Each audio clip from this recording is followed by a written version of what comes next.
আজ সকালে আমরা মিরিঞ্জা ভ্যালি এসেছি। আমরা চকরিয়াতে নেমে সেখান থেকে গাড়িতে করে মিরিঞ্জা ভ্যালি এসে এই কর্টেক্সটি ভাড়া নিয়েছি। এই কর্টেক্সটি অনেক সুন্দর। এখানে জেনারেটরের ব্যবস্থা আছে এবং ওয়েল ডেকোরেটেড এবং ভিতরে ভালো বাথরুমের ব্যবস্থা আছে এবং এটি আমরা ভাড়া নিয়েছি 3000 টাকায়। একটু মিরিঞ্জা ভ্যালির ভিতরের দিকে, শেষ প্রান্তের দিকে, এবং অনেক সুন্দর পরিবেশ এবং চারপাশ খোলামেলা এবং খুব সুন্দর ভিউ হয়। এখান থেকে সব কিছু দেখা যায়। তারপরে আমরা কর্টেক্সে সব কিছু রেখে ভ্রমণে বেরোলাম।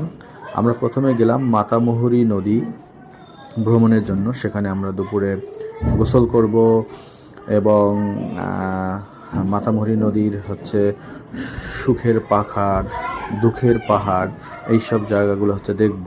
এবং মাতামুহুরী নদী দিয়ে যাওয়ার সময় অন্যান্য নৌকাও সেখান থেকে চলছিল এবং সবারই উদ্দেশ্য ছিল সাদা পাহাড়ে যাওয়া।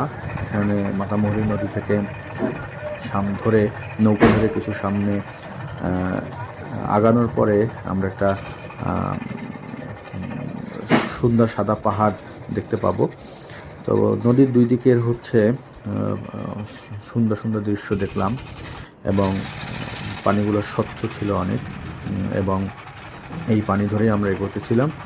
অবশেষে আমরা সাদা পাহাড়ের কাছাকাছি পৌঁছে গেলাম।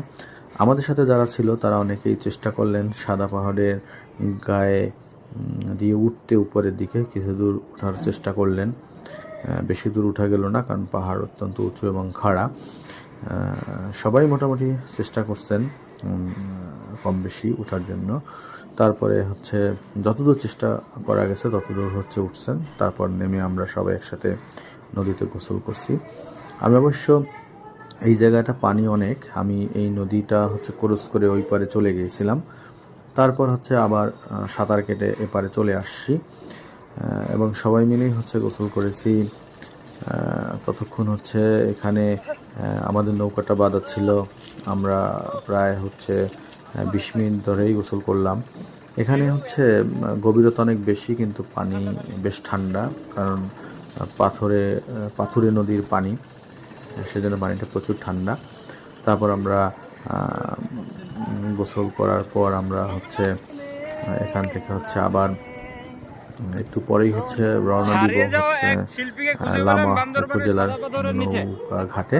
ওই যে সামনে আমাদের ট্রলার বাঁধা আছে, সেখানে আমরা পৌঁছে সেখান থেকে আমরা আবার আমাদের কটেজ ফিরবো। তো আমরা আমাদের মনের মতো করে গোসল